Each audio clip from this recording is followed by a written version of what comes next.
శ్రీ గురుభ్యో నమ. శ్రీ శంకర భగవత్పాద విరచిత శివానందలహరి 55వ శ్లోకము.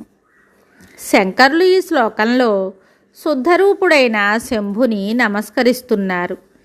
ఇది ఒక గొప్ప శివస్తుతి.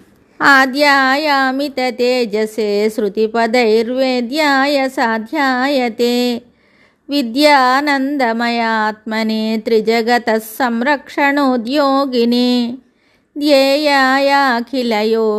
సురగణైర్గేయాయ మాయావినే సమ్యక్తాండవ సంభ్రమాయ జటినే సేయం నతిస్సంభవే.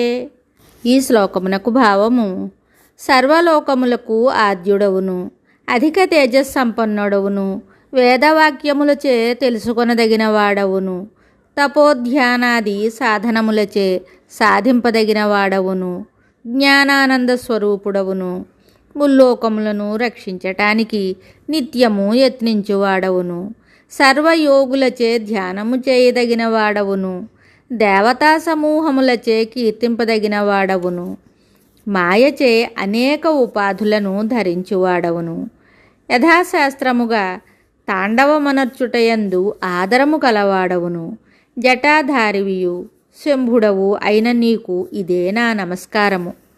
ఇక్కడ శివుని గుణస్వరూప మహిమలు చక్కగా వర్ణించబడినవి. ఈశ్వరుడు సృష్టికి ముందే ఉన్నవాడు, అమితమైన తేజస్సు కలవాడు, వేదవాక్యముల ద్వారా తెలుసుకొనదగినవాడు, సాధ్యుడు, మంత్రస్వరూపుడు లేదా సకల శృతి స్మృతి విహితములైన సకల సాధనములకు లక్ష్యమైనవాడు, చిన్మయము ఆనందమయమును అయిన స్వరూపము కలవాడు, ముల్లోకములను రక్షించటం యందు పూనిక గలవాడు, భక్తులు జ్ఞానులు అనడి సమస్త యోగుల ద్వారా ధ్యానింపదగినవాడు, సర్వదేవతల చేత గానం చేయదగినవాడు, మాయావి జటాజూటం కలవాడు, తాండవం చేయుటయందు సంబరం కలవాడు, సుఖకరుడు. అటువంటి నీకు ఇదే నా నమస్కారము. మరి ఒక శ్లోకంతో మళ్ళీ కలుద్దాం. శుభం.